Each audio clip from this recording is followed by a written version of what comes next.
Hello, friends. My name is Steve, and I'm here today with another Friday conversation with some friends. We're just going to hang out, and whatever comes up will come up. We've already been talking before we went live. But so, Epic, you want to introduce yourself and tell us about your channel?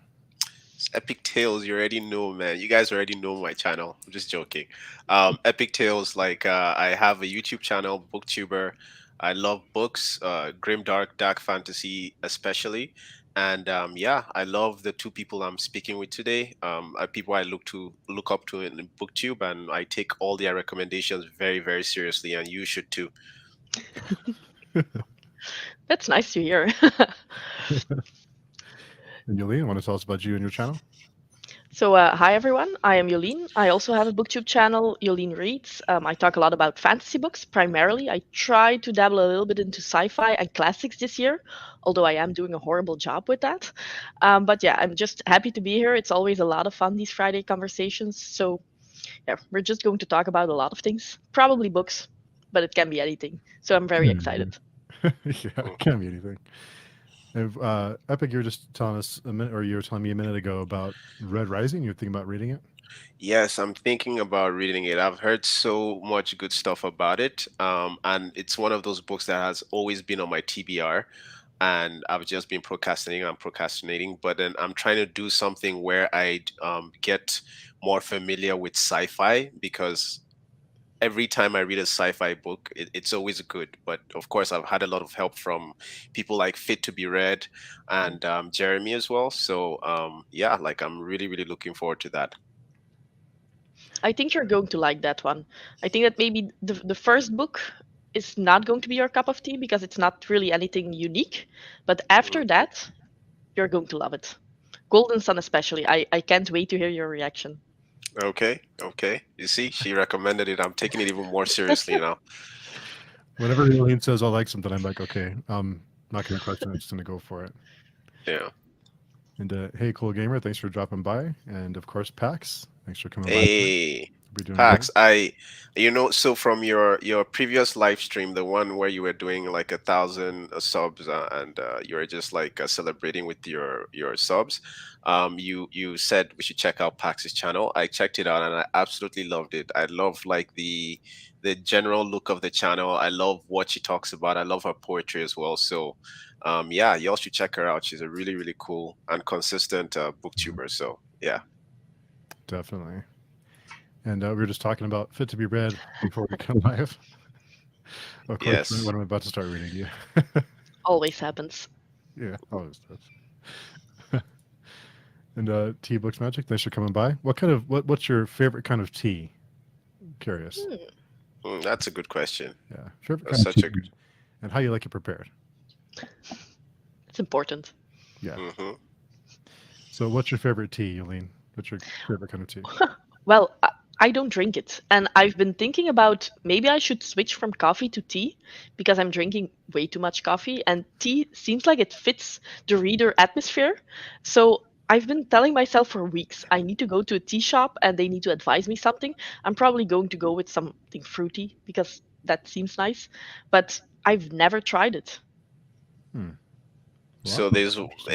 if you want to try something fruity, I'd say you should try there's this hibiscus flower tea. Hmm, okay. It's red and it's very flavorful, and yeah, you might really enjoy it. I'm going to take notes. Yeah. And Epic, what kind of tea do you enjoy?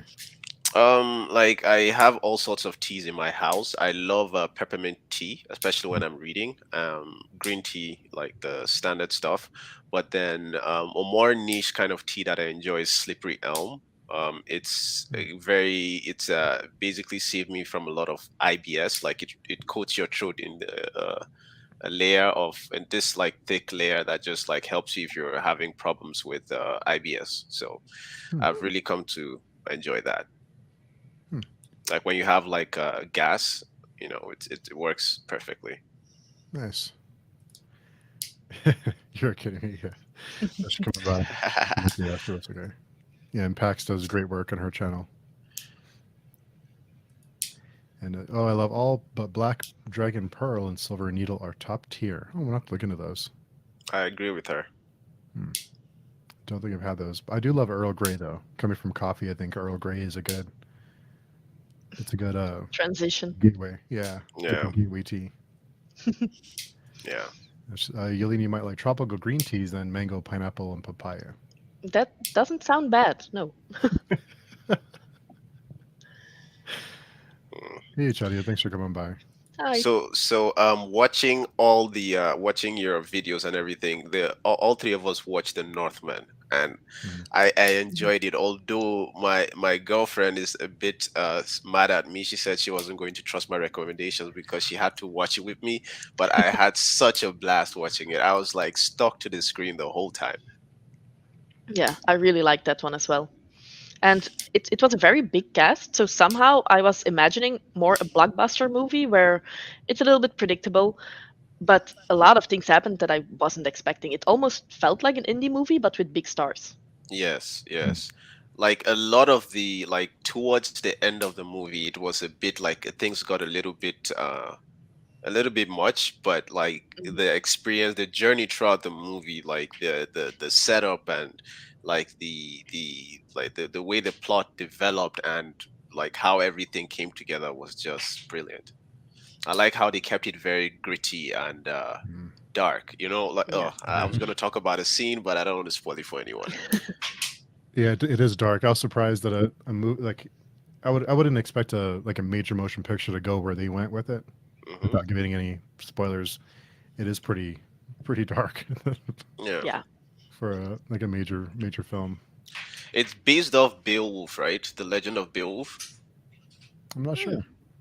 I think it's based off Beowulf, like because um, it's the core of the story. Like I'm not 100% certain on that, but I read like it like a very long time ago, um, and it just felt very familiar. I can't quite put my finger on it, but I think it's based on Beowulf.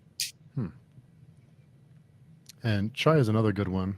It's like autumn in a cup. It is chai is Oh, another good gateway tea too. Yes, it Has that is. like a almost like a pumpkin flavor sometimes. okay. Have you tried the indie brand hibiscus iced tea? They have at Whole Foods. No, I haven't actually, but I'm going to take note of that, and I'll let you know how it was. I love tea. I really love tea. What do you add to your tea? Me, Yeah. I keep it black generally. Like I don't add anything.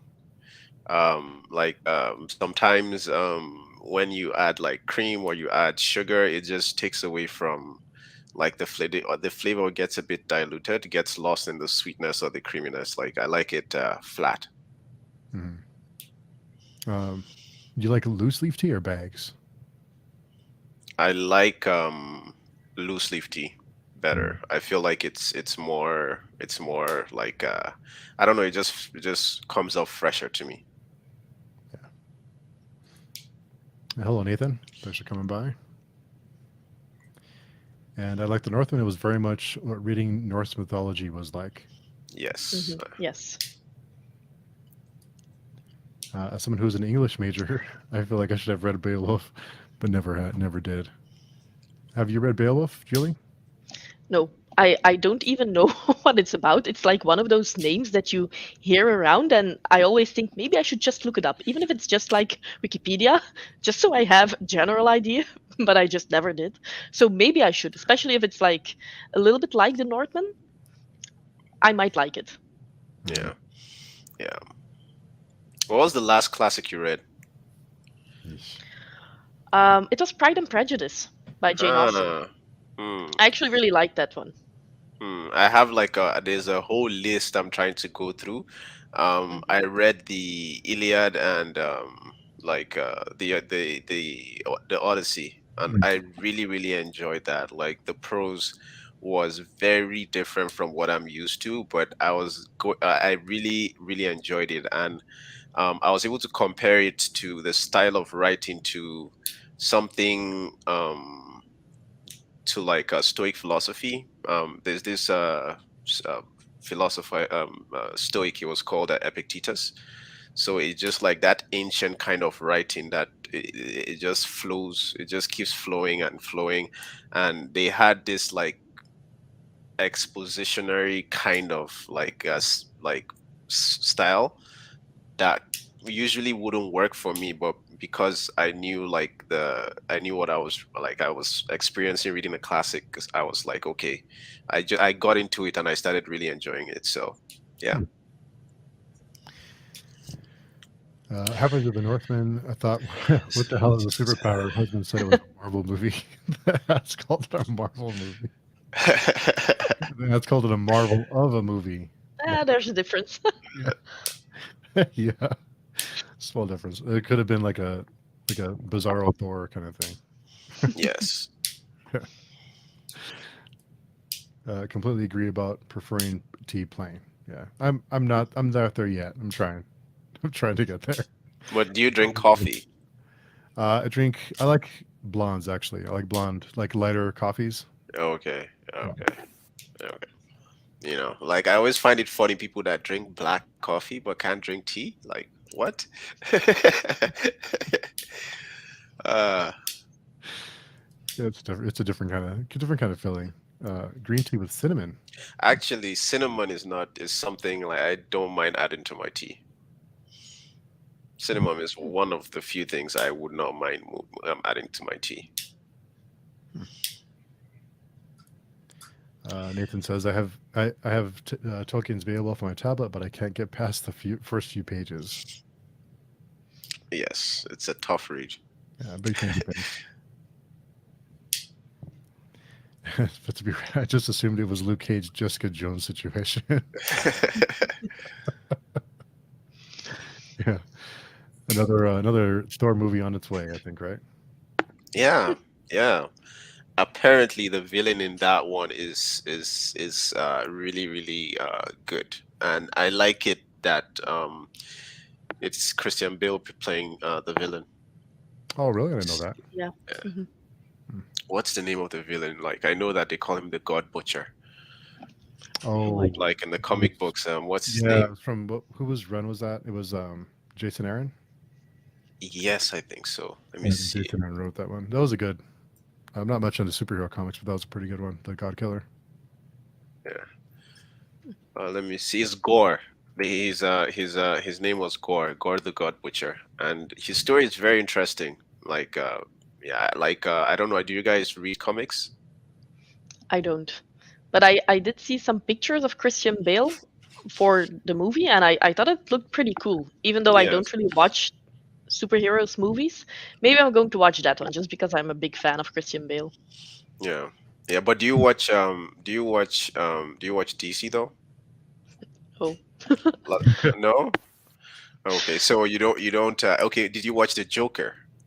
yes, I did watch that Okay. one, Yeah, okay. and I Well, really enjoyed it. yes, like so the thing is with DC like focuses a lot on the villains, and the villains are very very interesting. Like from like they really get into it, and they are very very dark.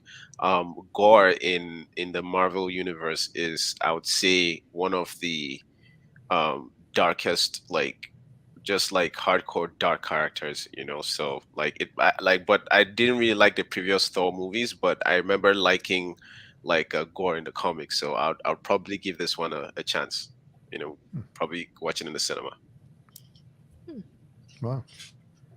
Yeah, I'm probably a pass. I'm not a big fan, so I'll wait. Oh, nice. I'll wait till later. But what are you reading now, Epic? What are you reading this week?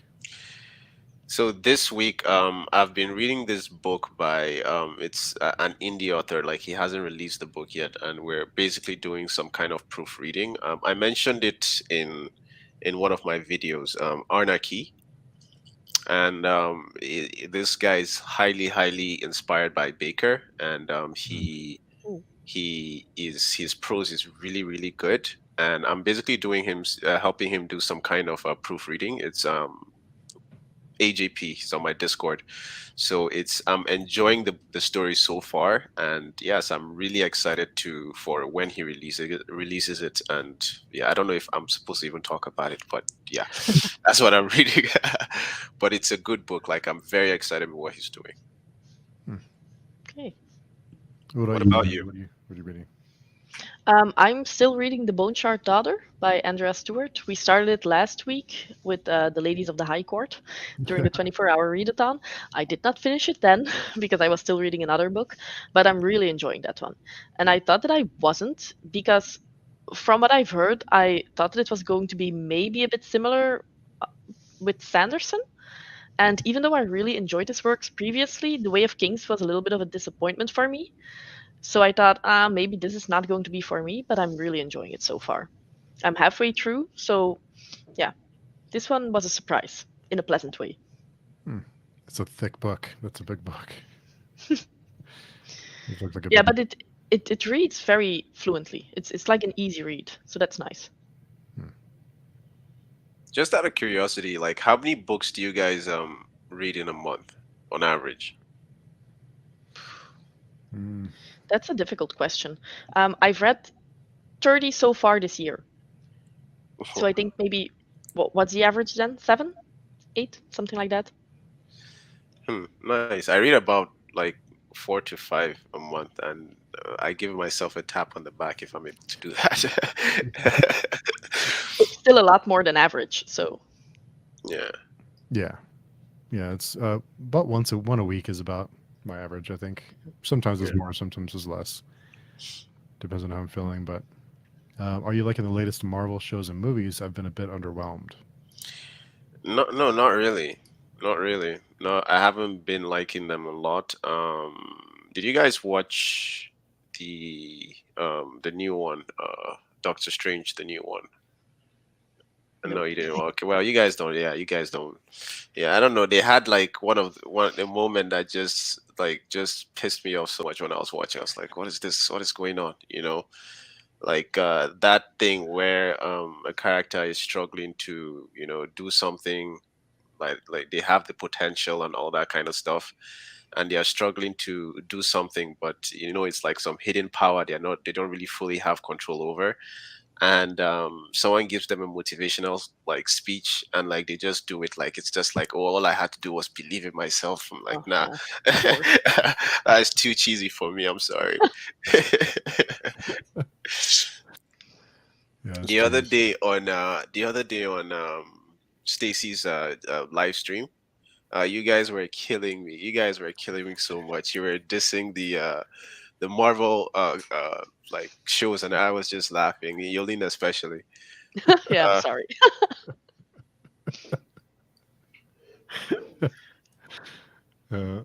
Hey, Seth. Are you guys planning on reading the Dandelion Dynasty? I've read the first two, and I've really liked them. I think that The Way of Kings was a great book, and then the second one somehow topped it. So now I can't wait to read the third one, and then the fourth one is coming out on my birthday, which I guess is a mm. sign. By the way, when is your birthday? It's the 21st of June, Hmm. Ooh, so that's really close. Okay, start of summer. how are you planning to celebrate? I don't really know yet because, well, in June it's my birthday, but it's also my father's, my brother's, and my godchild. So we have to like arrange it that everybody, especially the small child, of course, gets his birthday party, and then we just have to make sure that we also have something. But I think Wow. that maybe in July I'm going to have like a Vespa drive Ooh, with a couple of friends and then a picnic somewhere. nice, nice. Sounds like fun. Are you planning to read on the Vespa? What? Well, if it comes out, I need to pick it up immediately. Yeah, you can't wait. Depends on the length of the book. Yeah, the number of books per month or per week. Yeah. True. Plus, I read well, I listen to audiobooks. I don't know if well, I know that Steve doesn't. I don't know if Epic listens to a lot of audiobooks, but that helps a lot. Yeah, So it's I normal that you have a couple of extra books.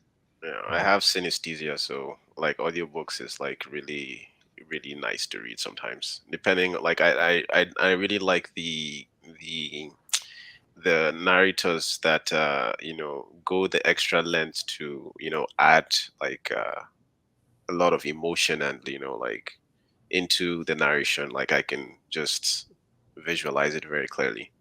Hmm. Yeah, I have been listening to A Drowned Kingdom but there has to be certain thing. There has to be like a certain vibe for me to listen to an audiobook. Otherwise, I'll just like drift off and not pay Uh, attention. Hmm. And 10 minutes later, I'm like, I don't know what happened.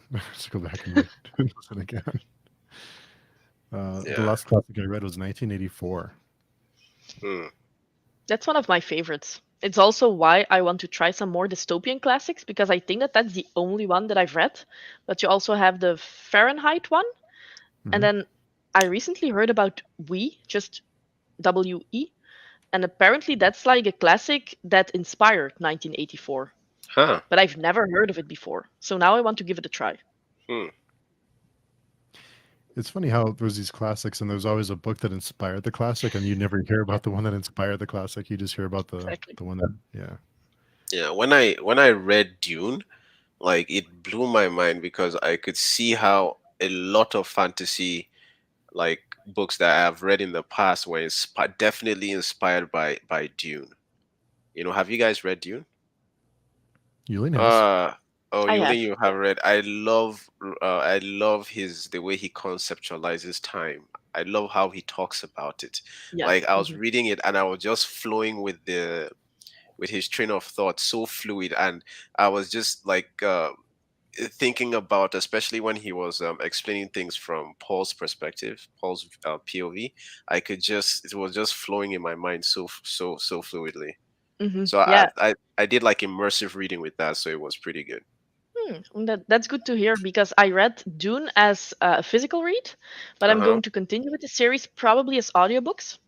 Oh, So it's yeah, good to hear that the audiobooks are good. the audiobooks are good. The audiobooks are good, and it's also from an omnipresent like style. So the way the POV switch, like I have not seen a lot of writers that have made that work for me, but I feel like he pulled it off very nicely. Hmm. Yeah.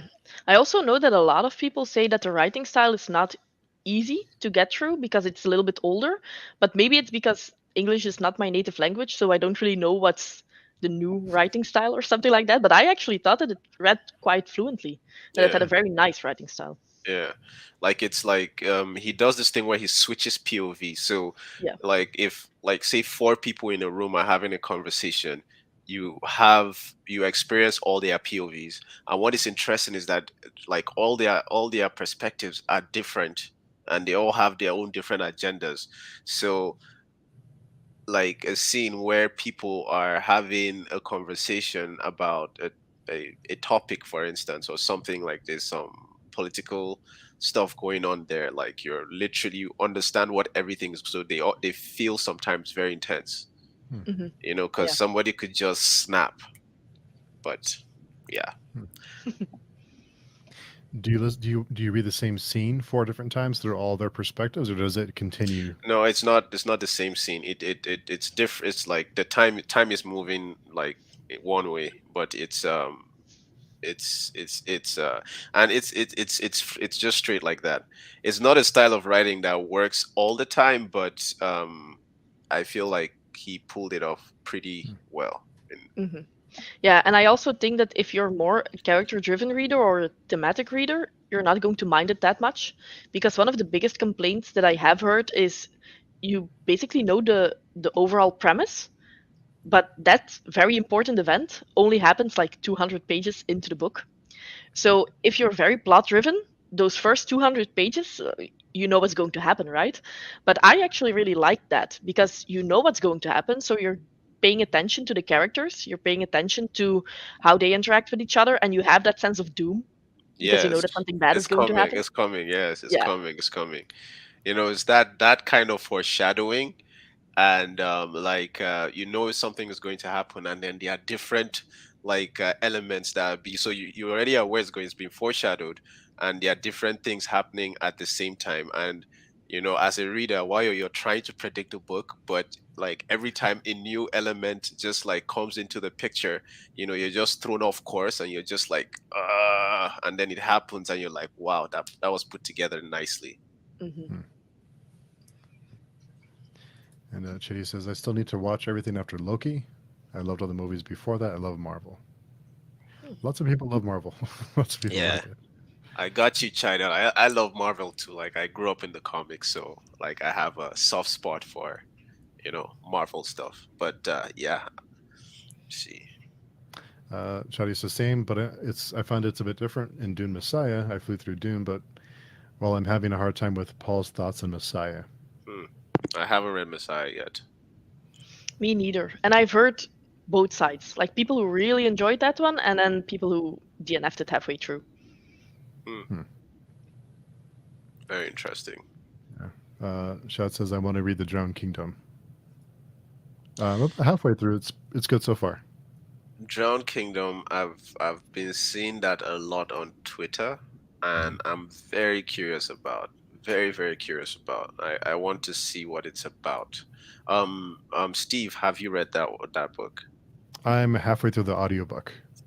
Oh, how is it so far? It's good.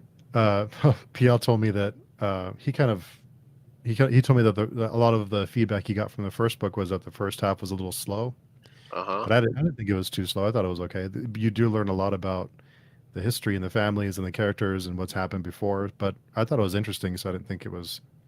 There's not a Mm. lot of action, but I'm about halfway through now, and a lot of things are a lot of things are happening. So It there is a has it little bit is of. no, sorry, keep going. Oh, that was it. It's things are Yeah. happening now, but there is a bit of setup in the beginning. Oh, okay. So that was exactly what I was just about to ask you. I was gonna ask you if like it's just like so far it's just like set up. So Mhm. it's like it's just building up to something, like Mhm. it's like building up to like okay. Yeah, Okay, kind of like but all the having you have an idea of who the players are and who the who's from where and what their intentions are. Well, most of them. and is it like a large book? Um, yeah, it's a pretty big one. It's right there. Like what type of fantasy is it? This is a tough one because a lot of people are weird about what type of fantasy you call something, but I wouldn't call it grim. I wouldn't call it grim dark or dark fantasy, but I would say it's I guess it's it rides that line. It's not quite yet on the darker side, but it's right on the edge of like dark fantasy, but Yeah. not too much. Okay. Yoli, let me ask you a question. What is the difference between dark fantasy Oh and my grimdark? I know that's a question that every time I God. ask, it's just like like.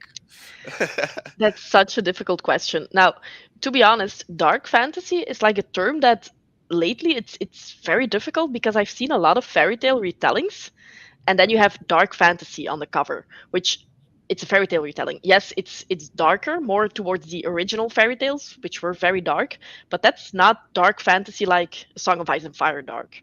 So Yeah. now we have this term that is used for two completely different subgenres, which makes it even more confusing.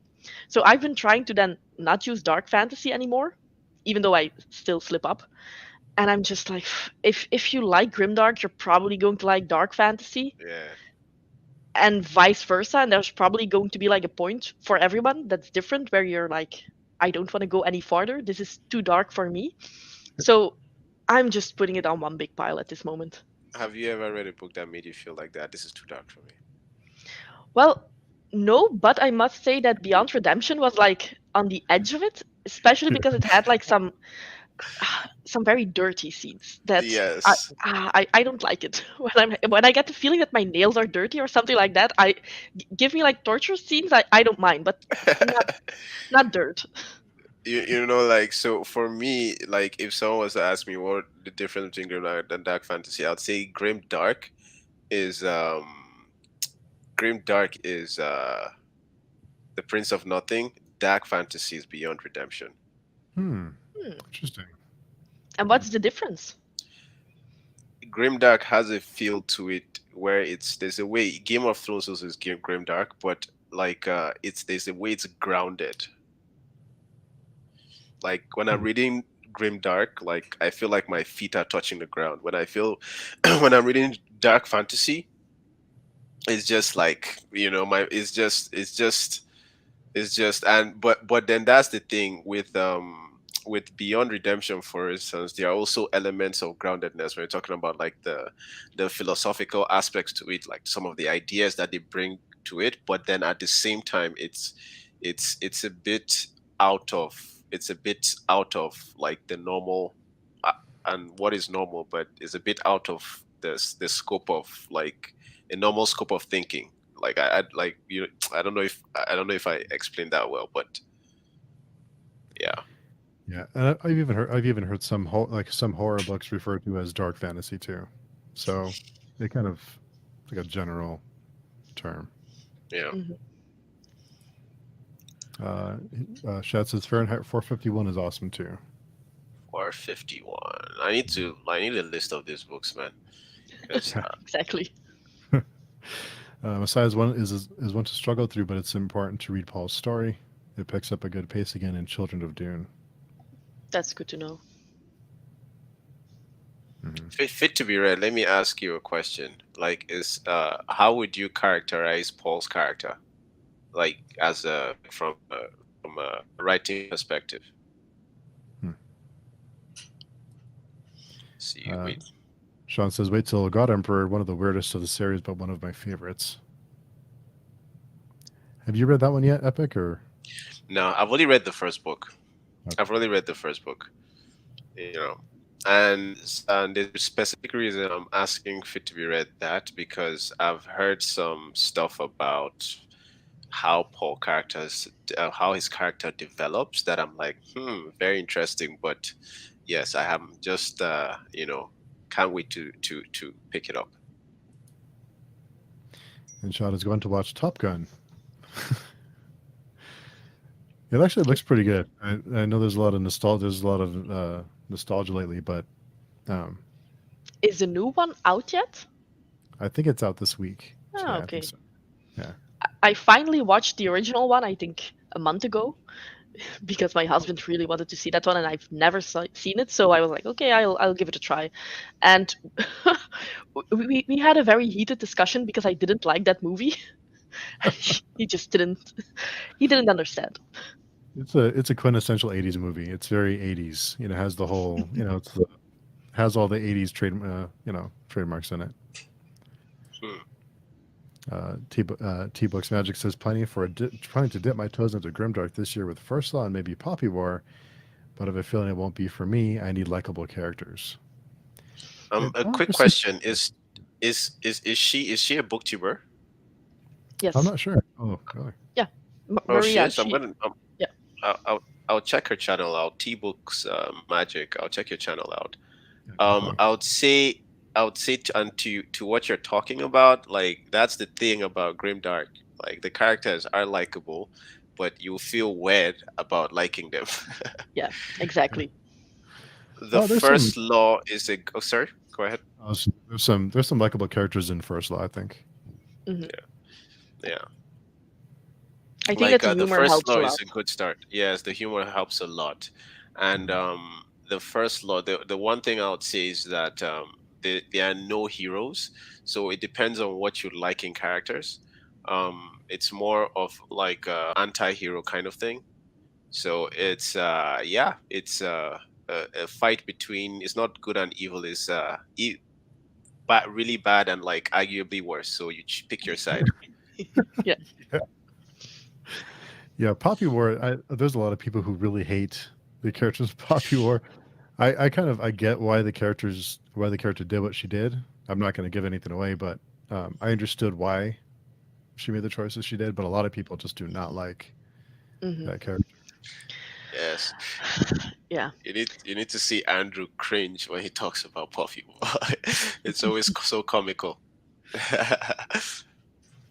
You like that series, right, Yuli? Yeah, I actually did. I do think that the series goes downhill. Like the first book is the best, then you have the second one, then the third one. And I also think that the writing style is not the best. Like it's especially when in dialogues. I was listening to the audiobook and that's when you notice it a lot when you have a dialogue and it's like he said, she said, he said, and it goes back and forth. It's like, can we use something else to describe the conversation, please? So that was something that I didn't really like, but overall I really enjoyed the series. And I think that a lot of people who normally don't like grim dark picked up that series for whatever reason, because in the first one you have a school setting, you have a female main character, and I think that some people actually picked it up thinking that it was YA. And maybe in Hmm. the first half of the first book it feels maybe a little bit like that. Mm. So I can also understand that a group of people who really didn't like the main character maybe also just don't like grimdark that much. Hmm. And then on this, at the same time, I can definitely understand that also people who just enjoy grimdark didn't like that specific main character. Hmm. So I think there are like two sides to the story. Was it like a self-righteous kind of thing about the character, or was it like making decisions that just annoyed like in terms of why people don't like the character? Hmm. It would be both. Yeah, I think it's a mix of the two. Yeah. Huh.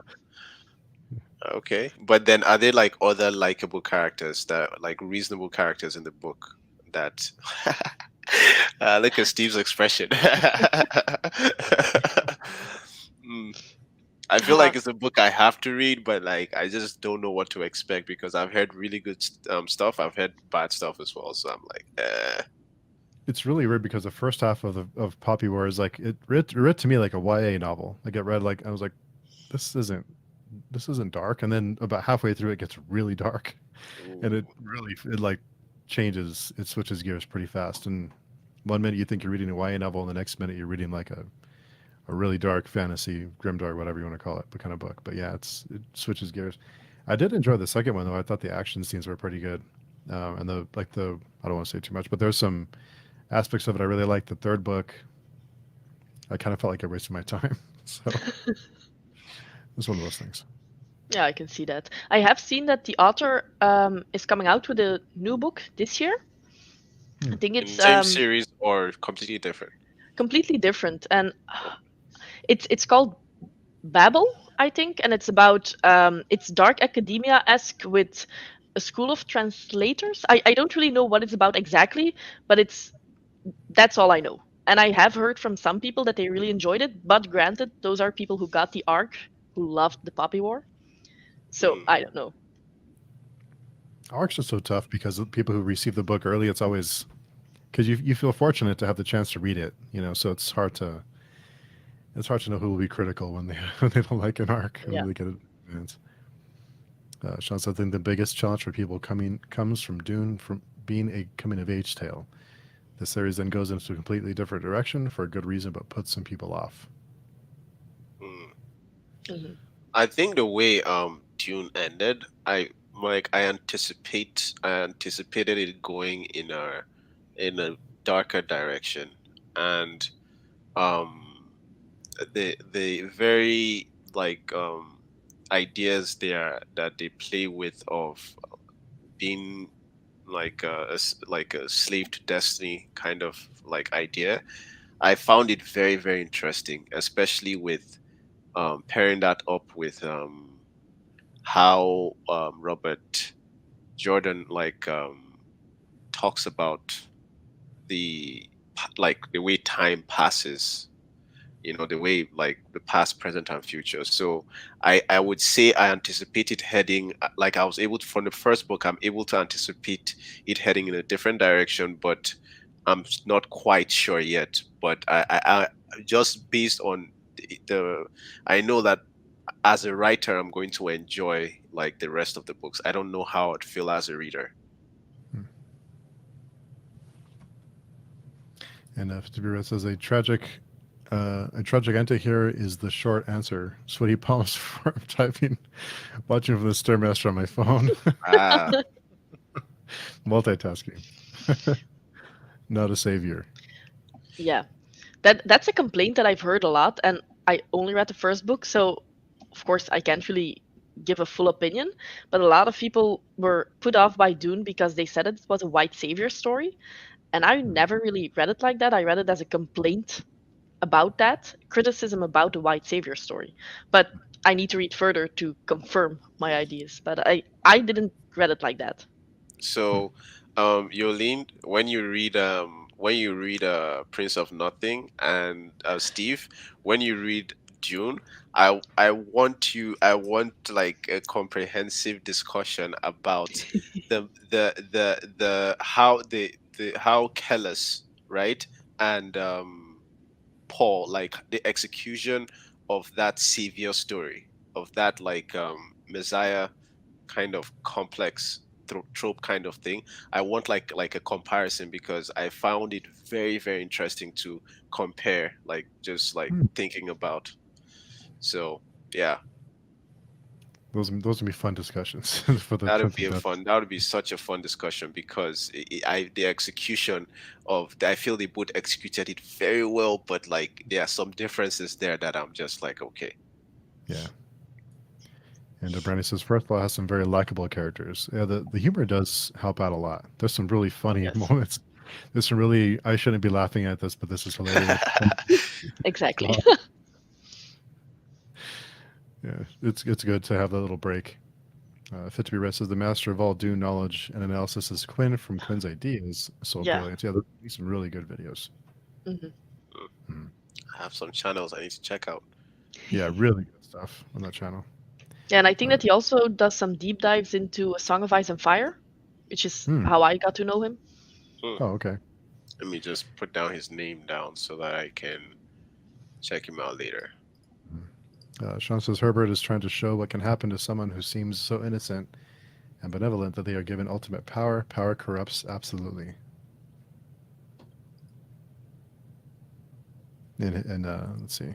Nathan says, I can't separate Grimdark from 40K, drawn his power from looking at how people operate in an unredeemably authoritarian world. Hmm. I didn't even know that the term was from 40K until somebody mentioned that on my video. So I can definitely see that if you know that that's where the term originates from, that people's new definitions seem completely wrong. But Ah, I'm more looking at it from a reviewer perspective. Like if you tell me I really enjoyed Beyond Redemption, what am I also going to recommend to you as something similar? And everything that fits that, that's what I call grimdark. hey, Hey, Taylor. Hi. Hello. how Hi, you It's doing? wait. that's right. It's morning for you. Good morning. Good morning. Hi. How is everyone? Good. How are you? Having my morning green tea, waking up. Don't mind me. Yeah, we Before had a work whole here. conversation about tea before you came. Exactly. No, I've missed the best part. Good. Add cinnamon to your tea, your green tea. Well, I'm sorry, what'd you say? You add cinnamon to your green tea? Oh my God, no. Ew. Wow. Blasphemy. Wow. Blasphemy. Yeah, I feel attacked because I said I like that. Wait, are you guys sweet green tea people? No, no, no. I usually like it Okay. plain, but Okay. cinnamon is something I don't mind adding to it. Okay, well, I won't knock it till I try it. All right, I've never tried it, but I will say that's off-putting at first when I hear it. Oh, there's PL. Well, Speaking of hi, the speaking Pierre. of Kingdom, good to see another awesome Yeah. Friday conversation. Thanks for coming by. We were just talking about your book a few minutes Yeah. ago. Yeah. I just finished it actually a couple days ago. I put a review Ooh. up. Yeah, Do I you enjoyed have it. do you have a review up for it? I do on Goodreads. Yeah, Oh, okay. Okay, nice, yeah, nice. Because I've been seeing it on Twitter a lot, and Mm. I'm really, really curious to read it. And he's an indie author, right? yeah. Yeah. It's indie, Yeah. self-pub. I really enjoyed it. It's got a lot of really good thematic work going through it. So, you basically, the main character is a terrible person, but on purpose. So it's really interesting to read from that perspective because it throws you for a loop from page one. So There was some dialogue that the main character said that I was like, I can't imagine PL writing this because it's of that kind of character. Must have been kind of strange. Yeah, it's yeah, just like it's very interesting to read a grimdark like book or like dark fantasy book, and then have a conversation with the author, and it's just like this is such a nice guy. Like you're right. I had that experience with Mike Shell. I was like, how does such a good natured, nice, like fun loving, happy, smiling person come up with all that crazy stuff? It's so interesting. Yeah, I watched your video before this, the review Oh, of the Iconoclast trilogy, thank and you. that's been something. Yeah, that's been something that's been on my radar for a while. I haven't picked it up Same. yet, but yeah. I The trailer really, you really made was really enjoyed that. cool. Oh, thank you, thank you, thank you. Yeah. I tried to like the intention is to help like a lot indie authors like push their stuff. I get the struggle, and it sometimes bothers me when like compared to some of the noise that traditional books get, and some of them aren't even as good as, or at least I don't enjoy them as much as some of the indie books I've read. So just doing stuff like that to get indie authors out there and people like curious to check it out is what I really enjoy doing. So Yeah. Well, you're in the right place. Steve does that all day, every day. I know, I know, Exactly. I know. No, Steve, I look up to Steve. I love his channel so much.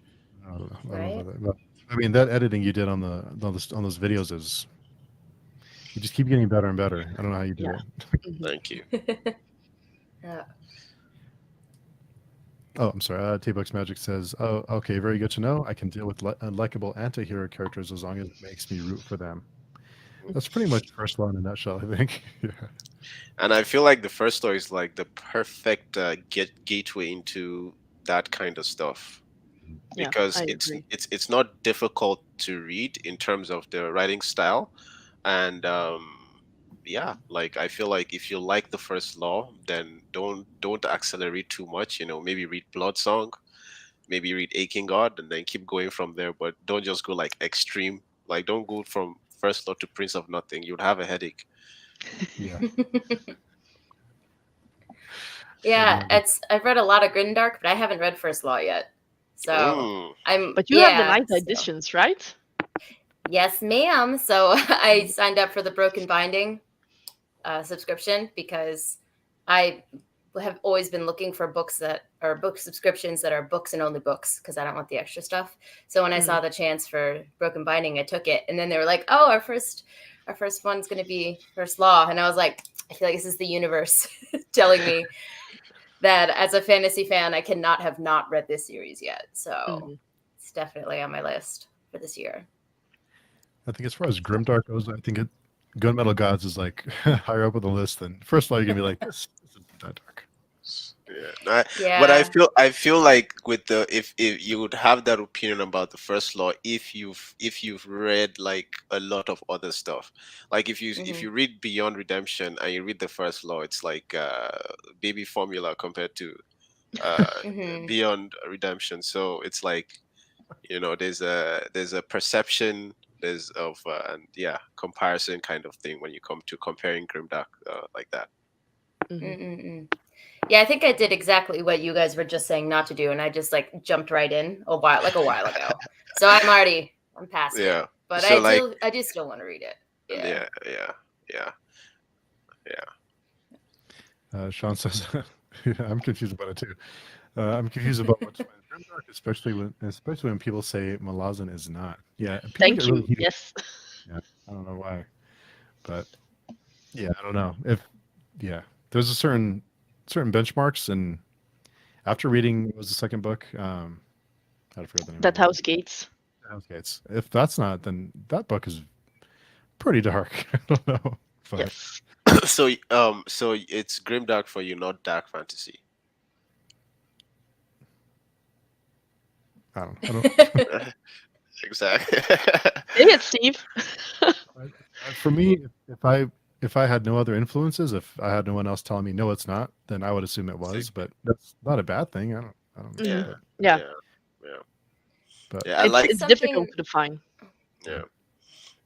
Well, something that I think maybe people don't talk about too much, including myself, is the word grim is in grimdark. So I think the world, like the tones, if there's like a hopeful tone, it can make it much less likely to be dubbed grimdark, maybe.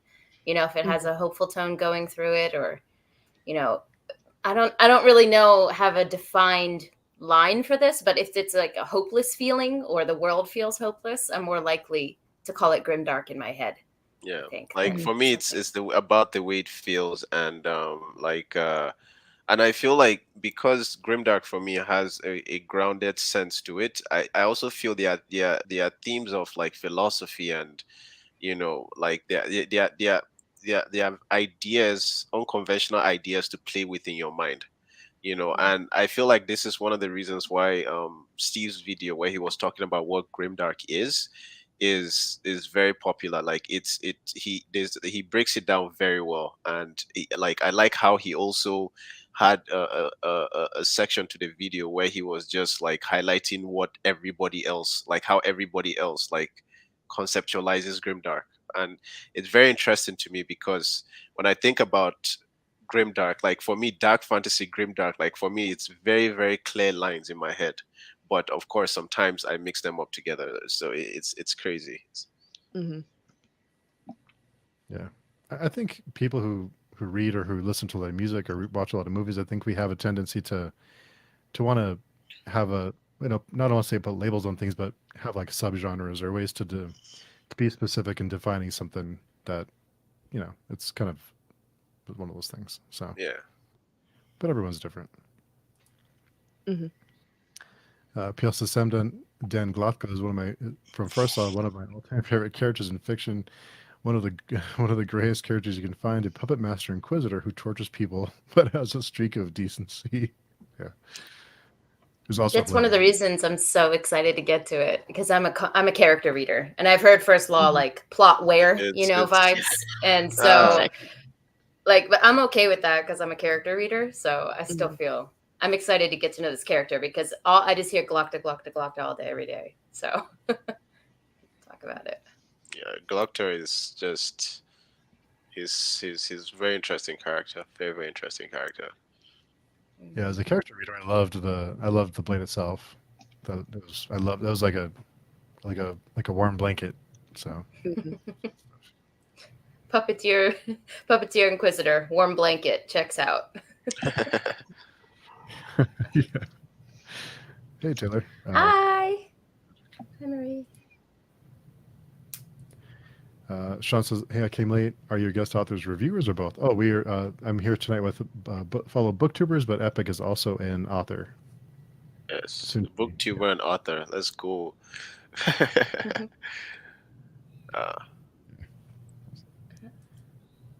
I DNF'd Blood Song, but mostly because I was bored, not invested. Wait, I have a question. Like the first book, or wow, that actually hurt me. Wow. Tell us how you really feel.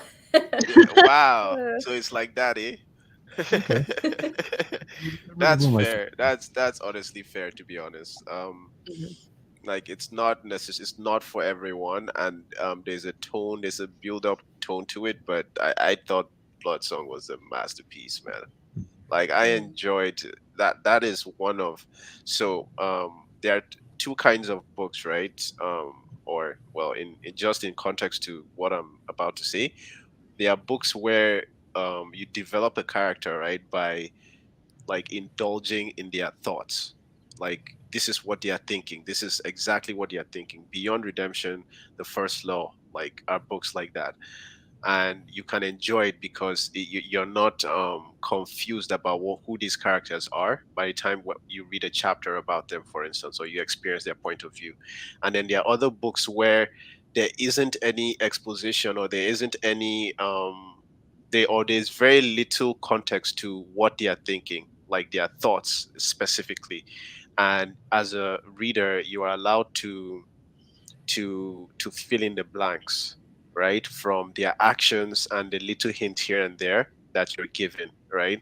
And when I'm when I write my book, when I'm writing my book, I'm like, which direction do I go? Because sometimes I want to make a point very clear on how a character sees the world. And in some other instances it's like, well, but like it's better if I am co-creating with the readers and they are filling in the blanks and like understanding these characters in the way that makes sense to them. Blood Song does that so well. It does that so well with Villain Alsona, and it's he I feel like he also and it's not just Vil in the next books. He also like does that with a couple of other characters here and there, but I love what he did. I prefer how I like that made me convinced that okay, I want to like co-create with my readers rather than just tell them everything. But there are also some really good literature on like indulging in the thoughts of the characters themselves. That was so long-winded.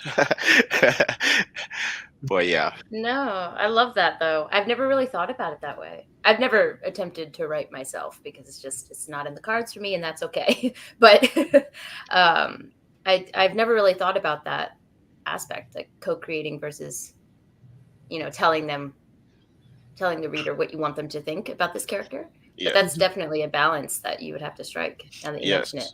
Yes. Mhm. Yeah. Yes. Mhm. Yeah. How Have you far read? along are you? Oh, sorry, Steve. Sorry, Yuli, go ahead. No, I just wanted to know how far along Epic was with his first book.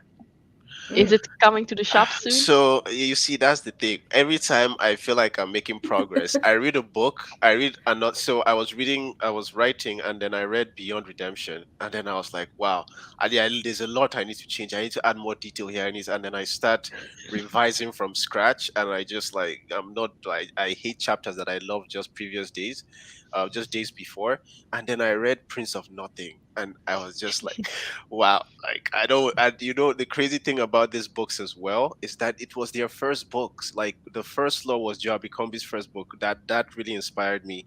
Blood Song was Anthony Ryan's first book. That really inspired me. Beyond Redemption, I was like, what the hell? That inspired me. Then I read Prince of Nothing from Scott Baker, the prose, guys. Oh my God. It was his first book as well. So I feel like I'm going through like the writing journey of just still trying to find my voice, but I feel like I should also just write it and then have people look at it and then revise and just get through with it. So it's a battle. That's but so but I've interesting made you a lot of mentioned I've that. made a lot of progress. Sorry. I'm just saying it's so interesting to hear you mention that because just yesterday I was having a discussion with a couple different indie authors, some of them very successful, and they were all talking about feelings of imposter syndrome and how relative it is.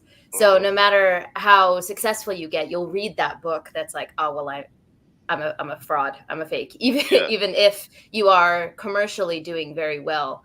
That thought is always in your head. So it's just really interesting to hear you talk about it because they were all commiserating, saying it doesn't really matter where you are in your journey. You'll read a book that will Now inspire those feelings in good and bad ways, yes. throughout the whole journey. Yes, So. yes, but I also really liked Mike Shell's Aching God is a book that I would recommend for people to read, especially if you like dark stuff. So it's very interesting to see how he improves. Like just watching how he improved from book one to book two, book to book three, like that just made me feel so much better. And his prose especially gets so much better. And yeah, the writing in general, his setup, the character development, especially in book three, because of things that happen in book one and two, which I don't know is obviously, but like you wouldn't understand what I mean until you read it. So yes, please read it so we can discuss about it. Consider it done. Have you read Blood Song, Taylor? No, the first book I picked up by Anthony Ryan was The Pariah, and unfortunately, that one was just not for me. It was not an objectively bad book. I will 100% say that, but something about, I don't think it was the writing per se, something about like the characters, or I don't know. I found myself I couldn't connect. And I was very, very bored. But it was one of those things where I was bored in real time, but the plot threads were intriguing. So I wanted to finish it, but I didn't want to do the work to finish it. So I was in this weird liminal space. And when I did finish it, the plot threads were brought together really well, I will say. But because I was so checked out of the book at that point, it just didn't work for me. But I can see why a lot of people really do like it, because objectively I do think it's a good book and a well-written book, but it just didn't work for me. But I'm still interested in Blood Song because I know I've heard Yolene talk about it and she really likes it. Now hearing you talk about it, Epic as well, I definitely do plan to still give that a shot. So. I really really appreciate someone saying a book is objective and subjectively good or bad. Like, I really, really appreciate that in booktubers. Like, I've like, you talk about a book and you're just bashing it. It's like, okay, but I think that's a subjective thing, and you give your reasons why. I love it. So that's Mhm. I like that. Yeah. Yeah. P.L. says, Beyond Redemption is one of the more innovative grimdarks, using mental illness to shape the world building. Yeah. Some of the best magic systems I've experienced. The magic I agree. system is so interesting. So interesting because he ties it in with the character personalities of the characters and what they are dealing with mental illness. So I really love that. That kind of reminds me. Oh, sorry, Steve. Go ahead. Um, just hearing you talk about it, I haven't read Beyond Redemption. I have seen it everywhere, so it's definitely on the list. But just hearing you guys talk about mental illness being part of the world building, that reminds me of Dreams of the Dying. I don't know if you guys have read that book, but that book is when you want to talk about mental illness and nihilism and how that can affect the way that the world is built and how your characters view the world. That book is a deep dive into that. So if you like mental health being a part of something, the plot or the world, highly Um, recommend that book. I just googled it. Like, who wrote Same. this book? Nicola. Nicholas Lietzow, I think is how you say his last name. Dreams of the Dying. Okay. Yeah. Okay. It's another Nice. indie book. It Steve. is. Yeah. There it is. Hey, he's always got the Nice, books. nice. No, Steve, you can never catch Steve lying, man. You can never No, catch you Steve lying. cannot. Have you read it yet, Steve? I haven't. We were supposed to read it. We were supposed to read it last year, and just things got busy, so we didn't end up finishing it. But yeah, It's a chonker. Wow. Yeah. Let's do it. Let's do it's it. only I like reading the chunky ones. 700 Yeah. pages. That's no big Yeah. deal. One thing I will say is if you have like a bug phobia, be aware. Okay. When you go to this book. Yeah, just be aware. I'm Okay. going to remove it from the list. So Oh, no. Beyond Redemption, I'll just warn you, is like I'll just say it doesn't hold back, first of all. And second of all, if you have any type of phobia, prepare yourself. Yeah. Prepare yourself. Was that As one I've too dark heard. for you? Is that Beyond Redemption? Was that pushing the limits for you? It was pushing the limits, and I actually found it interesting. I think that John joined us for that discussion, and he actually thought that the second book was darker, while for me it was the other way around. And I think that it's because in the first book we have more about world building, and in the second one we see more about the characters, and that's when I started caring for them. While in the first one it was all about more the magic system and getting to know it, and it's an extremely dark magic system. So the second one felt better because I was kind of rooting for some of these characters, even though in the first one I wasn't. So yeah, it was a strange one. But I have Blackstone Heart by Michael R. Fletcher. Yeah. I think I'm going to give it a try. the third book of that series just came out, and I slowly had a very interesting book review about it. That makes me want to pick it up immediately, but I have commitments. I'm such a mood reader, but like I need to be a little bit more structured with it because Same. but I would say something. You said you found book 2 darker, or I found it less dark than the first one. yes, book 1, some stuff happens there where I'm just reading and I just drop it and I take a deep breath and I pick it back up, like, and it's special. Beyond Redemption is special. He is working. Well, you guys are convincing me to bump it up higher. So yeah. If you need any people to come and talk to you about it, then I'm sure all three of us would come.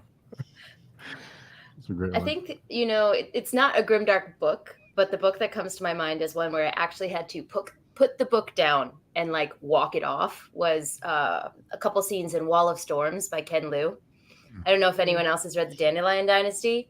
One of my all-time favorite series, the fourth book. Yeah, Jolien, I'm so happy that you're reading it. But the fourth book is coming out this year, and it's not a grimdark series, but it is. There are some scenes in the Wall of Storms. It's I don't want to give absolutely anything away because the plot is brilliant, but it's a time of war between warring nations and cultures, and like I had to pause, breathe a little bit and get back to it a couple times. So he does not hold back. Same. Yeah, I think that he has one of the best characters as well, where they do things that make you so annoyed, but it fits them. So yeah. Mm-hmm. I'm like, can you not? I get it, but can you not? Exactly. Okay. I've just googled it. I saw the cover. I like the cover, and I want to know exactly what. Maybe after I read it, I'll just hit you up, and I want to know exactly what scene you're talking about. Yeah, I'm talking about a scene in the second book. Yeah. And they are chunkers. And one thing I will say is it's very. The beginning of the book starts from an eagle point of view, eagle eye. So it's very large scale, kind of giving you the lay of the land. So I think Jolien can attest to it. But the writing is a bit like, ooh, when you start. But once you get into it, it's one of those things where like you're into it. But it's not like a super personal character-based story in the very beginning where we're talking about like first law and things like that. It sounds like Bloodsong is that way as well. But it gets there. And the characters, as Jolien says, develop into some of the best. But just be ready for the beginnings a bit large scale. I've read a lot of books like that where like the first few chapters you have to just like slog through them, but then once your brain adjusts to it, it's just like I think Prince of Nothing is like that. Even Malazan, I think. Okay. So, enjoy, please. I would love to hear your thoughts when you get there. Mm-hmm. I'll do the same for Beyond Redemption with you guys. Sounds good. Yeah, the Dandelion Dynasty is on my list. Hopefully this year sometime. It's worth it. It's so funny that we've planned so far ahead. It's ridiculous. Exactly. Books take time, right? Hey, Matthias. Thanks for coming by. Sean says, I always think of York. Okay. Broken Empire, when I think of Grimdark, the prologue to Deadhouse Gates alone seemed grimdark to me. The prologue was really dark. I loved it, but it was really dark. Exactly. So I saw your review on I saw you're talking about King of Thorns. Like this Jolien. You said book 2 was better than book 1. I thought so, but York in the first one, he's like he does horrible things and you don't really know why. So you're just following a very bad person. But I thought that in the second one, we get to know so much more about him. And I liked it a lot. And I think that also some of the secondary characters are we see more of them in the second one. In the first one, it's like York, and then you have some secondary characters, but do we know that much about them? Not really. In the second one, they get more interesting. Like that sounds very interesting to me because in book 1 was just about York, and I read the Prince of Thorns. The first time I read it, I was like, wow, I like it, but I liked it, but I don't know how I'd feel about it if I read it again, because I read it such a long time ago. So I've been a bit hesitant to get into book 2, but what you're saying about it is very interesting. Yeah, for me, it was a step up. But I also think that for me, just the first book and the series in general, it's very fast paced. There's a lot of action. And if you love that, that's the series for you. I like slow books. If somebody tells me that the book is boring, I'm going to add it to my TBR. So it's just something that I don't normally read. So for me, it was a little bit too fast paced. And I think that in the second one, you also have some slower moments and some time to breathe, which also just was nicer for me. I haven't read the Broken Empire trilogy, but I did read Red Sister? Book of the Ancestor. Yeah. That's on my TBR. By Mark Lawrence. Yeah. I don't know. I really did enjoy the premise of that book. For me, there were certain things that just didn't work throughout the series. So the series kind of decreased for me, my enjoyment as I went along, because some of the plot threads that were established in the first book, I didn't buy them. Because they were based on the relationships between these young characters that I don't think, for me personally, as a character-based reader, weren't established in a way that I bought it. So I think that kind of ruined the later plot threads for me. But when it comes to like the world building and the fight scenes in that series, chef's kiss. Like, oh my gosh, so good. So I'm still interested in reading more of Lawrence's writing, I think. So, But Prince of Thorns was his first book, right? mhm. And from what I've heard, like his writing gets better in other series and everything. Prince of Thorns is still good, but like in terms of the quality of the writing itself, it gets a lot better in the other books. And I know that the Book of the Ancestor series was after Mhm. yeah. So like just like if like I feel like it might help you or like see where he's coming from as a writer. Mm-mm-mm. Yeah. Yeah, I'm open to put it on the schedule at some point. See, this is what I'm thinking. I don't know what Grimdark is, but the term sounds badass. That's what That's true. Valid. Yeah. Valid. Hmm. I don't do labels at all. It's all fantasy to me. Before BookTube, I didn't even know there were labels. It's true. Yeah. Yeah. That's very true. That's very true. But like for me, I don't usually don't like labels, but um there's something with fantasy books specifically that sometimes it kind of like puts me off. It's I've read a lot of books, right? And there's there are a lot of tropes that are always like over, and there's nothing wrong with tropes, right? But it's sometimes it becomes a bit repetitive, like and it's not all of them that are like that, but the thing with knowing that a book is grimdark or dark fantasy helps me in my head. Okay, this is going to be different from everything. This is different, like, of course it's going to be dark and it's going to be gritty and all of that, but this is going to be different from what I'm used to, we used to in terms of my idea of fantasy. So that labeling there helps me know, like, find what I like easier. Yeah, Yeah. and I think expectations you have for a book going in can really color your reading. So, Yes. if you went into Beyond Redemption thinking it was like Brandon Sanderson, you're not going to enjoy that reading experience so Exactly. much. So I think while I agree lumping it, trying out different types of fantasy by just viewing them all as fantasy is really positive. I do think labels are helpful, like to get yourself in the mindset or Yes. to know I'm not ready for this book right now kind of Yes, thing. Yeah. to narrow Exactly. down to narrow down to your to specifics. Yeah. Hmm. Yeah. But at the same time, I think that it's important to find like a balance because, well, you have grimdark, and then you have people who say like, well, yes, but if you have grimdark with too much hope in it, it's not grimdark, but it's also not dark fantasy, it's something in between. And in the end, you have like boxes with one or two books in each of them. So Right. I think that it's like you need to have subgenres, but you don't need to have subgenres. Yes. Yes. Yes.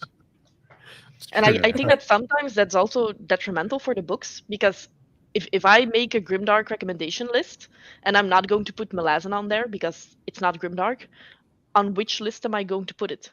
And in the end, you're never going to like compare it to other books because it's its own thing, and that's true, but still.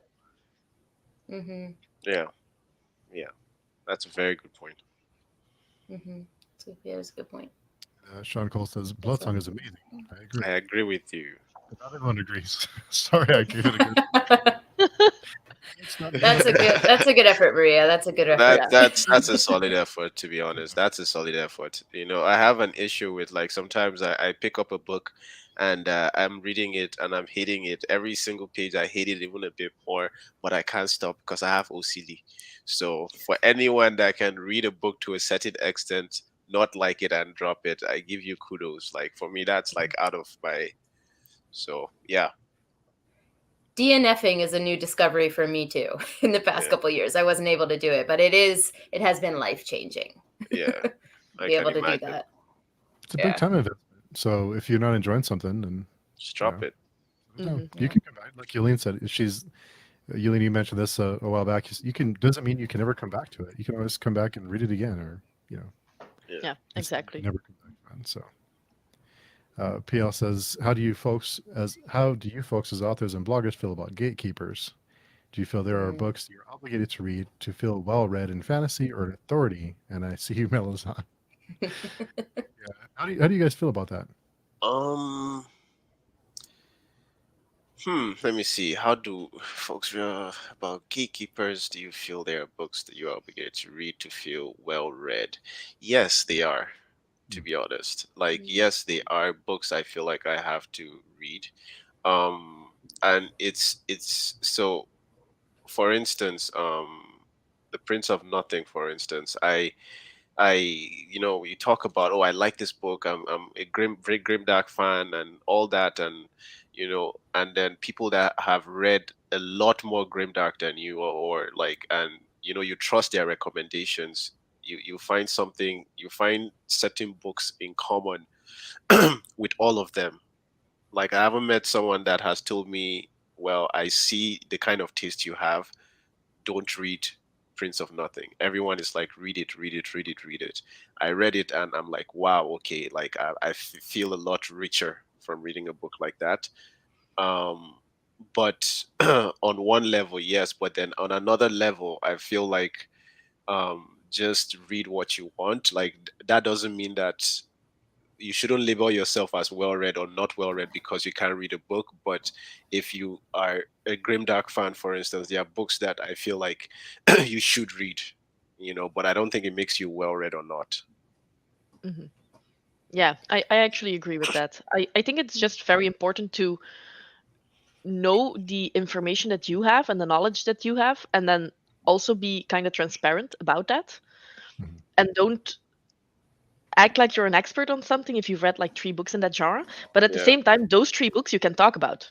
yeah, Just don't compare them to books that you haven't read, or yeah, I've or just then mention I've heard say that this is very comparable. And I think that it's fine because there are like millions of books. I'm not going to, maybe when I die I'm going to have read like one. I don't know. It's you can't read everything. Mhm. And so I don't really care that much how much anybody has read. But if it's a certain subgenre and I know that somebody really reads a lot about that, I'm going to trust his opinion a little bit more, maybe. yeah, Mhm. Yeah, I think there's a difference between being part of a community and then like being a voice of authority in said community, right? Yes. So I think that might be the difference that I see here. But that's talking specifically about grimdark. Like I agree with you guys that if you want to have trusted reviews in the genre, you should be well read in that genre. But I kind of took PL's question not specifically about grimdark, but just in general, like fantasy gatekeepers, and that drives me up the fucking wall. I hate that so much when people gatekeep just the general genre of fantasy. Oh, Lord, give me strength, like because I feel like it is such a turn off to so many people who want to be part of the community. Um, just as soon as you enter, you're like, "Hey, I'm interested in reading fantasy," and people are like, "Oh, well, you haven't read Brandon Sanderson. Don't even try. Don't even come to Yeah. me yet," Mhm. or you haven't, read, um, Lord of what's the the Beyond Rings. Redemption? You haven't read Beyond Redemption? Like, oh, you don't know Dark. Like, don't even talk to me. So I think that attitude, Yeah. I think when you're new to the genre, when it's someone like us, when we're well read and we can give each other recommendations based on things we've already read, that's fine. But that attitude is not helpful when yeah. someone's trying to join the community, and I see it quite often. Yeah, Yes, So I exactly. think, I completely 1 trillion% agree with you. I do yeah. not. These books are not. They are not written for well-read people. They are written for anyone looking forward to experience adventure, and I feel like you're killing from the essence of being of the intentions of the writer when Hmm. you try to like push people aside because they haven't, like, they are not well read like that, so Hmm. I completely agree with you, and I feel like it's something that's especially in fantasy communities, fantasy book communities, that is so prevalent, and it's a big turn off for me. Yeah, I Yeah. agree. I actually saw something on a I want to say booktube, but it's not, a book page on Facebook.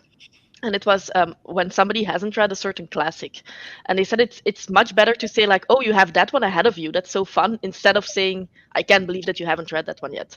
And it makes them more excited to pick it up, and otherwise they're like, I feel stupid, I'm not even going to try. And I think that it's the same here. And you also see it a lot when you have a lot more TV series that are influenced by the books. And then when people like the TV series but they haven't read the books, like it's Yeah. let them like what they like. Yeah. And I think that's a really good point, Jolien, that I think the fantasy community is seeing an influx of new readers because of that, you know, with Game of Thrones, just the cornerstone that was. It got so many people interested in the genre that before it was viewed as like, you know, dude bros in their basement read fantasy, you know. But after that show came out, I think more people were open to the genre. And, you know, I think we've seen an influx of people. So that's a really good point you made. You know, when I started watching BookTube, and I didn't know much about fantasy, but everyone always said they would compare it to books that I'd like. Who the hell is Brandon Sanderson? And who's Joe Abercrombie? I don't know who these people are. I have no reference for what you're comparing this book to because I haven't read any. I don't know what you're talking about. So I think in a way, if you come from this place of, you know, you make, like Jolien said, you make it known where your perspective, and you say, you know, this is what I've read, this is what I enjoy, and kind of people will be drawn to that. I think not everyone is as well read. I think the percentage of people who read who are that well read are pretty small. So I think that you'll find an audience with people who want to hear perspective on, you know, just because you haven't read everything doesn't mean they don't value your perspective, or, you know, they find things in common with you, that they have a way to connect with you and say what you like or what you don't like or whatever it is. So I think you can still find an audience. You can still find people in the community who latch onto that if you just are, you know, I haven't read everything, but this is what I do enjoy, or this is what I don't like, or whatever it is. Yeah, like, and when someone comes off genuine like that, it's people connect with that more anyway. So it's like, so shouldn't yeah, I agree with that completely. And I have a question for you, Epic. What's your book about? I'm still finding out. Like, I have so it's a fantasy book, grimdark, of course, and it's I don't want to necessarily talk about it too much right now because I wake up in the middle of the night, I run to my keyboard, I type, and it's different from the ideas I had a week before.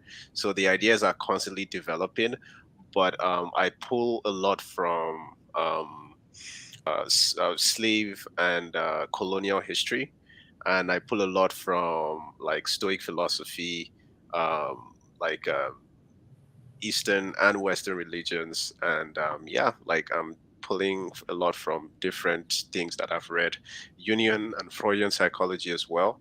So yeah, like if you're into like deep thoughts and conversation and philosophy and history and stuff like that, you might find it interesting. Someone I gave the book to, I gave like a small section of the book to read. Andrew from Andrew's Weasley Reads said, compared it to not like the quality, but where he felt I was going with it, to Aching God. And I kind of, after reading Aching God, I could kind of see what he was saying. So yeah. Nice. Looking forward Sounds to like reading something I'd be interested in, for sure. And Rekindled Readers here. Hey, Rekindled Reader. Happy Friday. Hello. And Sean says, I love seeing Valen's journey to becoming the stuff of legend. Yeah. So Jolien, why did you have that expression on your face? I was about to say something, and I feel like we just like why did you have that expression on your face? I still haven't finished the third book. Ah, I have put it on my June TBR, so it's happening. Okay. But I'm halfway through. Okay. What's so funny is that we started the series. We started a group read for the series because it was on Jolene's list of series I haven't finished yet. We started it. We finished it, and she's still working on it. Yeah. We all have those books, that shame pile, where you're like, you've said in like 15 TBRs, it's happening. Doesn't happen. Exactly. You know, Doesn't happen. My God, I still haven't read The Splinter King by Mike Brooks. Like that, I've been saying I'm going to read that for probably about a year now. I still One need to day. read the first one, The Black Ghost. I know that you love Yeah. it, so yeah, I'm excited. Yeah, definitely not grimdark, but a really good book. Yeah. Hmm. Sean says mental illness is Jorg. Is that Jorg? Yes, he is a mentally ill character for Mhm. sure. T-Book Magic says V.E. Schwab gave a great speech about gatekeeping that I always think back to. She talks about how books are like portals and everyone finds the right door for them. Mm, It's a nice way of putting So, it. that's such yeah, I a really like that. nice way of putting it. Yeah, it depends on where you come from, right? Yeah. What's going to lead you in to the genre. So, Yeah, and sometimes it depends on what's going on in your life and your mindset too. Sometimes you may not enjoy something, and you may DNF it and then come back to it later and really enjoy it. It just depends on your mindset too. It's so many different variables in it. Also, mental illness equals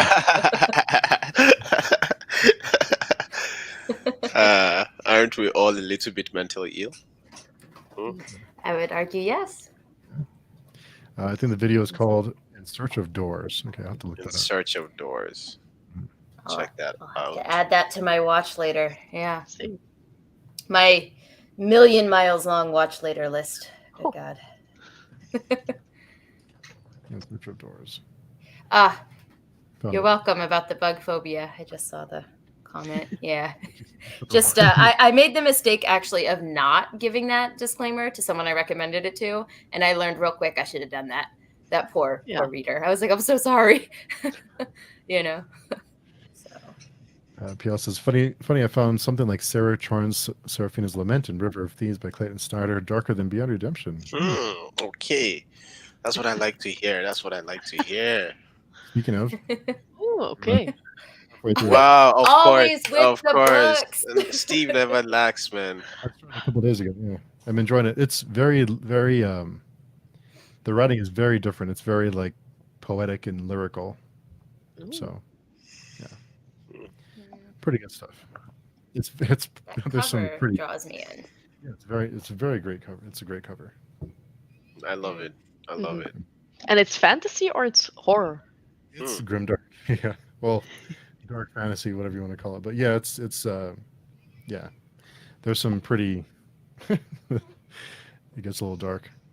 But I do see some connections to Beyond Redemption with, trauma and things like that. So Wow. But- Okay. River of Thieves is hilarious. I thought that was really funny. But Beyond Redemption is in the running for my book of the year. Oh wow. Along with Illborn. I completely get it. I completely get it. It's like that book it's crazy. It's crazy. Like the concepts, the ideas, like the philosophy, and but of course, like you feel like having a shower after reading it. You just want to like have a bath and like clean yourself inside out. Hey Pax, thanks for hanging out with us. Hope you have a great weekend. Bye. Have a great weekend, Pax. I love Pax. Says if anyone ever wants to do a Beyond Redemption deep dive, I'm absolutely down. Let's do it. I'm down. I'm so I feel down for that. so left out. FOMO. You need to read it. It's not that long to read, to be honest. Like, and I would really like to hear your take on it. I watched some of your videos, and nice. like I would really love to hear your take. All right, fine. You've convinced me. I'll put it on the June TBR. It's happening. Twist your arm. Yeah, and I did tell Fletcher I have dibs on that third book, so I already told him I want that discussion. So if I'm ever lucky enough to like speak with them, I have so many questions. I already DM'd him and said, please let's talk about this third book when it comes out. When I do the animation for Beyond Redemption, it's going to be crazy. I already know what scenes I'm going to put. Funny, I really enjoyed Prince of Thorns and the Emperor of Thorns more than King of Thorns, but I like the Red Queen's War series better than the Broken Empire series. I have heard that a lot, that the Red Queen's War series is better than the Broken Empire one. Yeah. Yeah. Nico from Nico's Book Reviews said the same thing. So Oh, yeah. okay. I agree, Taylor. Hey, get the gatekeeping. Have you read Malazan, by the way? No, sir. No, sir. And honestly, part of it is just me being a little brat about it because so many people want me to. I'm like, no. But one day I do plan to, especially seeing, Yolene and Steve, you guys slowly reading it. And now that I know I have people that I could discuss with about it, just like engage with. Yeah, I think I would be interested in reading it, but it's not high priority at the moment. I have so many of the things I want to get to. So I'm not sure how much help I'd be. The I'm thing serious. with the thing with Malazan is I'll probably give up a couple months to just run through it because I feel like I read the book and I'm kind of enjoying it, but the moment I stop reading it because I'm not quite clear on what is happening. I forget to go back to it. It's not an intentional DNF. Like in my head, I'm still reading it, but the last time I picked it up was like 3 months ago. But so it's I need to just sit down and get through it. Mm-hmm. Caitlin says, speaking of gatekeeping, I read The Wheel of Time and loved it, but a lot of fantasy fans will say you're not a fantasy reader if you haven't read Wheel of Time. It's not true nor fair. I mean, agree. I haven't read it. Look at my shelves, so. I might See, have DNF'd it. no, yeah, exactly. So it's not. You see, this is the funny thing. And I love that. I love that Yuling is here to say that she DNF'd it because it's what do you mean you're not a fantasy reader if you haven't read The Wheel of Time? Like, what does that even mean? Mhm. Some people Mhm. don't even like it. Some people, also I've read some. There was a booktuber that had what's her name? Well, I'll remember at some point and I'll shout her out. But she spoke about all the reasons why she didn't like it, and what she was saying about her review was basically the opposite of what everybody else says, and her comment section. Oh my God! People were coming out from the works. Just I did this. Then YouTube was still showing dislikes. Everyone was disliking. Just and chill now. She read the book. She didn't like it. It's Yeah, fine. It's Yeah. leave her alone. exactly. And I also got some nice comments, which were like, well, maybe if you read some more fantasy books and then come back to it, maybe you get it then. And I'm like, I got it. I Have just you didn't watched like my it. channel? Yeah. I feel like even worse than that, and this is coming from someone who's a huge fan. Like I love Lord of the Rings, but the Lord of the Rings fandom is insufferable at times. When someone says they don't like the book, I'm like, look, those books are not for everyone. All right. There's song breaks for like 3 pages. Some people don't like that. Like you just gotta accept it. The most insufferable Tolkien fans are the ones that have also read the Silmarillion. I don't. I'm just like, nah, no, I don't want to even talk about that. But yeah, Yeah. it's really good. It's really good. But come on, it's the attitude around it is just yeah, very. It's a lot. It's a lot. Yeah, it can be a lot. T-Books Magic says, completely agree. The type of gatekeeping is really just snobbery and a holier than thou attitude. That's a good, yeah, it's snobbery. Sean says every reader should be excited when they find anyone who reads for fun. Exactly. Amen. Right. He says it all there. Diamond in the rough. And FPL says, Epic, your book sounds right up my alley. Thank Can't you. wait to read it. Thank you. Oh, Darren, thank you very much for the super chat. Appreciate it. It's nice. Love all your channels. Would love to know from each of you what aspects of your book made you DNF. I am someone who hates not finishing something and yet have read some things that haven't necessarily clicked for me. Good question. So what makes you DNF? What are your benchmarks? I would say it really depends, obviously, but I would say a big one for me is boredom. Like if I'm bored with a book, even if I don't like a book, not liking something can make me read it still, like conversely, because I want to see if it'll get better, or I'll want to see like, if something I'm not liking gets changed later, whether it's a plot or a character or things like that, it can keep me reading sometimes. But if I'm bored with a book, I think that's the quickest way for me to drop it, because I feel more like I have so many other things I could be reading, you know. So The Pariah is an example of that, where I pushed through that feeling and I regretted it at the end. So, you know, another example of this might be These Violent Delights by Chloe Gong. So that's a hugely popular book. But for me, I just couldn't connect, and I felt so bored. And I gave it 20%. But for me, when I feel that feeling, I'm like, all right, I gotta, this is not for me. So Yeah. kind of ironically, visceral hatred might spur me to read more than Yes. than like boredom. Yeah, exactly. I think that like the most books that I DNF are books that would eventually maybe be like 3-star reads or 2.5-star reads, because they don't really do anything for me. While if it's a book that I dislike, at least I'm feeling something. And that's when I keep going. And at the end of the book, I think, why did I keep reading? I was really wasting my time here. But somehow I do that. And now I try to change it and also DNF the books that I hate, because I just don't have time for everything. And then the books that are 3 stars, sometimes I'm also a little bit sad that I DNF them, because depending on the state of mind that I'm in, that might be a 4-star. Just if I'm more in the mood for that kind of book. But even though I say like, yeah, you can DNF, and it doesn't mean that you're going to DNF it forever. You can always come back to it. That rarely happens because I have so many books on my TBR. Once I've had a bad sitting with a book, I'm not going to go back. Yeah. So Yeah. for me, it's there is a certain type of character. Like if there's a protagonist is is certain kind of way, like self-righteous and telling people, everyone, how to live their lives. And you know, I don't like books where a certain point of view or an idea, or let's just say an ideology in general, is like not being challenged.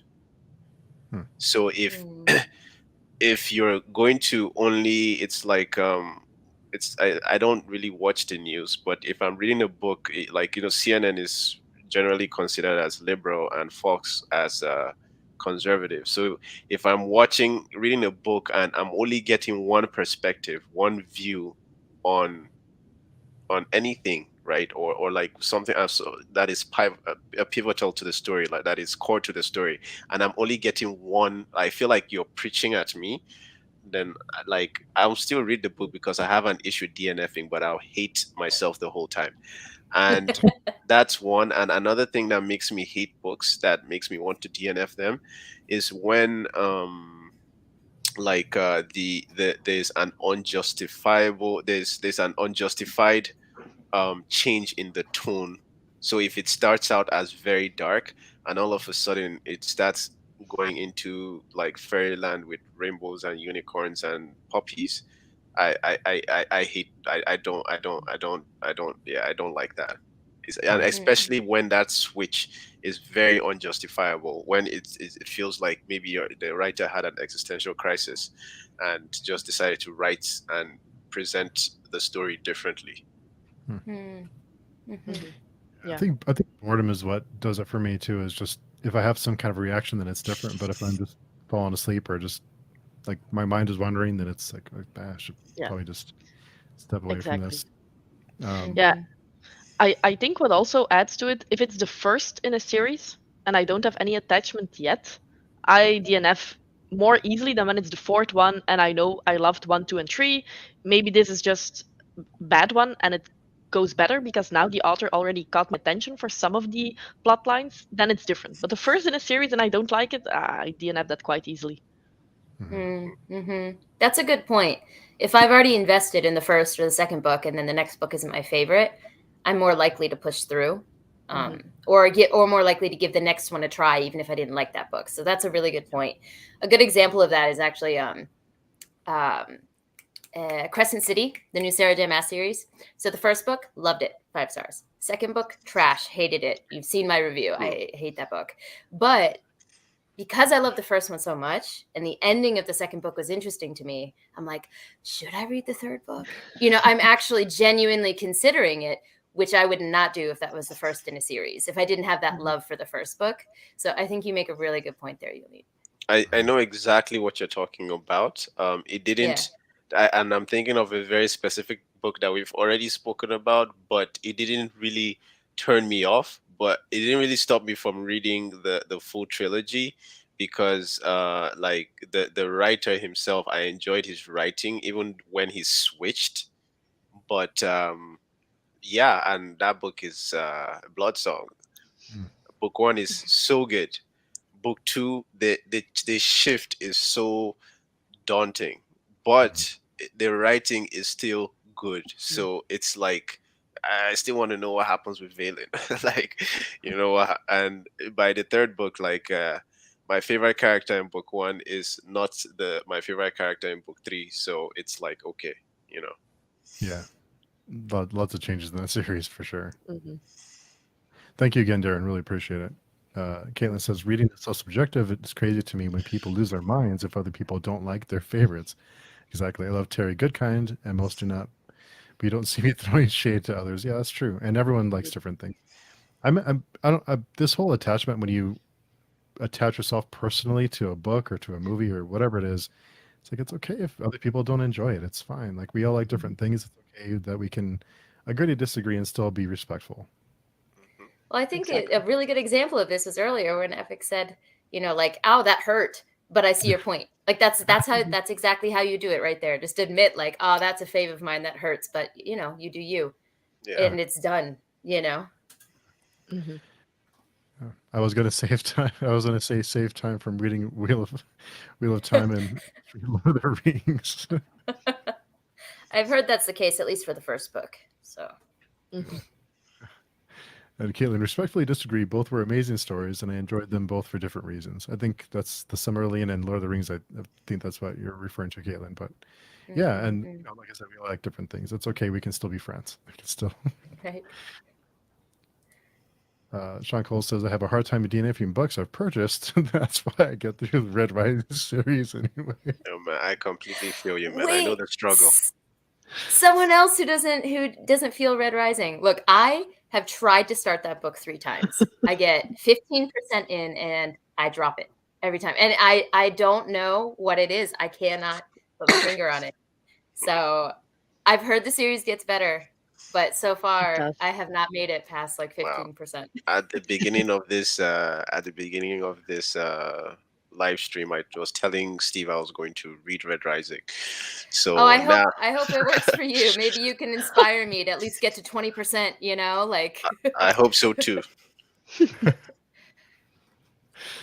Sean says, I'm completely kidding. I've read both, love Lord of the Rings, and enjoyed most of Wheel of Time. Yes.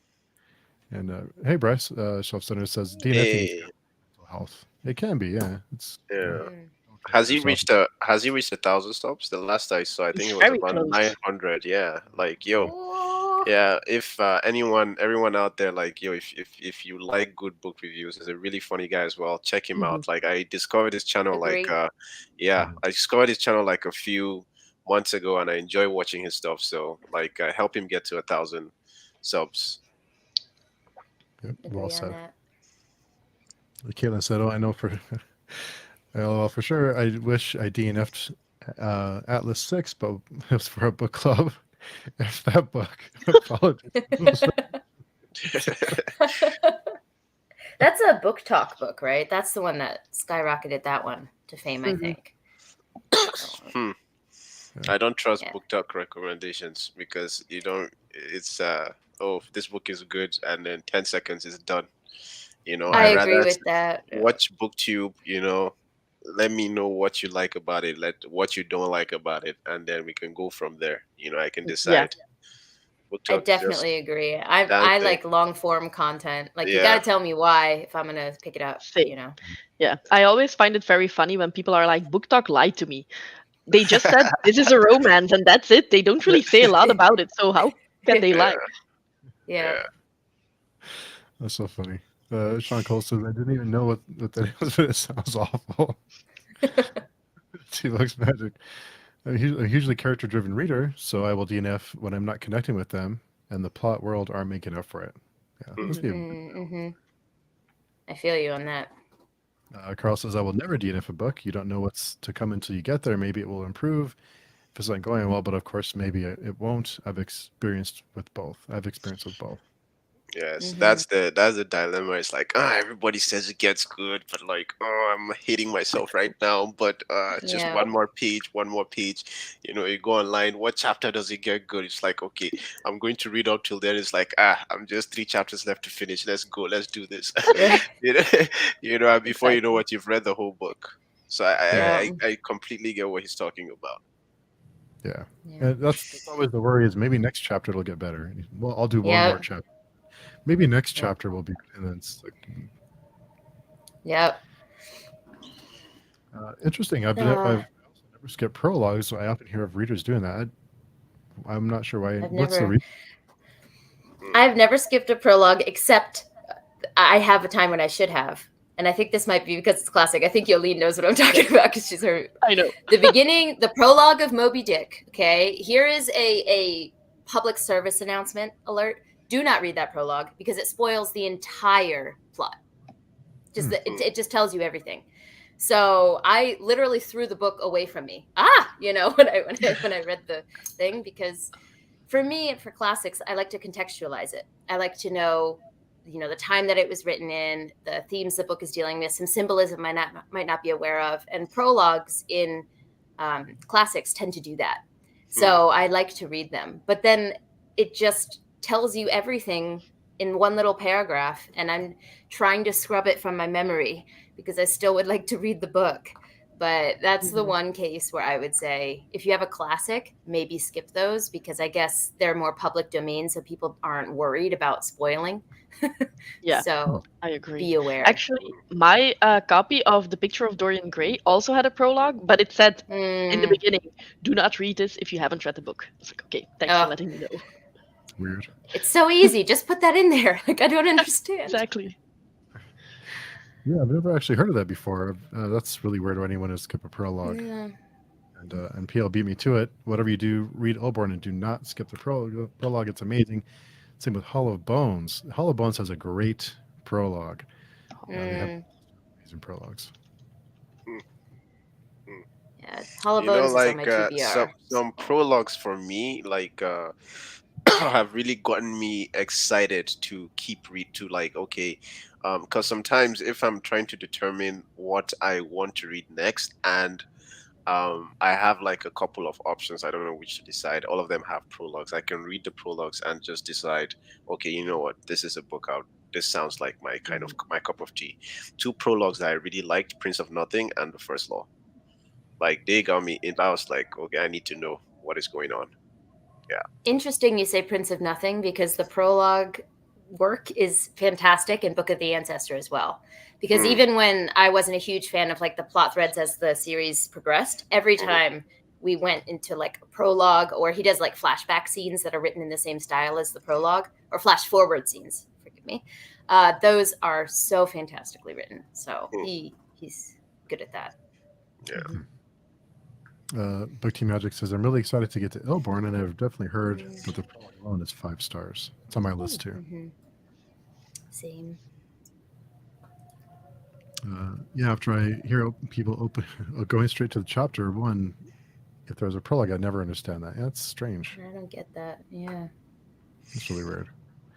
You guys have me blushing over here and love all your channels. I'm just trying to be great creators like yourselves. Just because we gave you comments doesn't mean you have to give it. It doesn't mean you have to reciprocate. It's okay. It's really close though, so hopefully he'll hit that here in no time. Yeah. So it's Butcher wants to know everyone's favorite book. It's a tough one.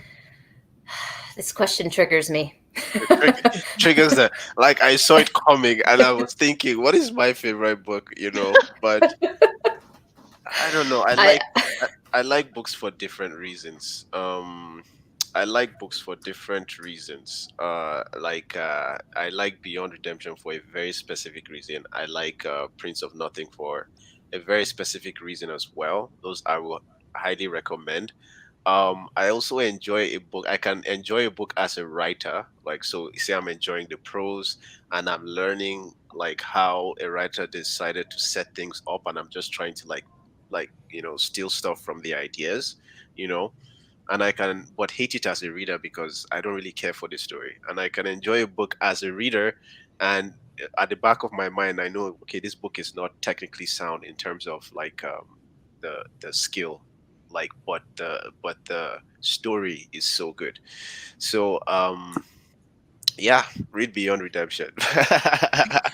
That's I'll just highly recommend that. I'll highly recommend that. But I don't it won't be fair to say it's my favorite book. Like, read Aching God as well. Read Blood Song. A lot of great indie authors out there. Definitely. I think something that Epic just touched on that I agree with is like, I don't have an all-time favorite book. I have a favorite book of the moment, if that makes sense. You know, so one that's on my mind the most right now. I have a list of all-time favorites, but if you were to ask what my favorite book currently right now is, probably Legacy of the Brightwash by Crystal Matar.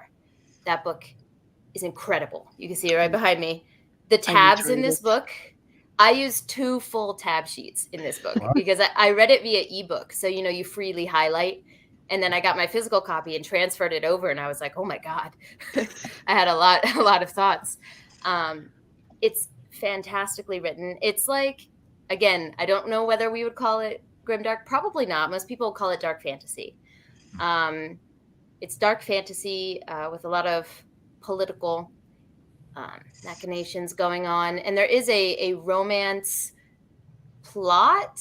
I would say it's like it's not a subplot. It's a co-plot to go with it. But I think it's doing something really different and unique with romance in fantasy. And this is another conversation I recently had, not to derail the conversation, but just a little bit, is I think a lot of people conflate fantasy romance like Sarah J. Maas with romance in fantasy. Yeah. And I think Legacy is kind of struggling with that right now, because when people say there's a romance in it, people imagine like a Sarah J. Maas situation, and it's not that at all. And I don't think that having a romance is a detriment to fantasy.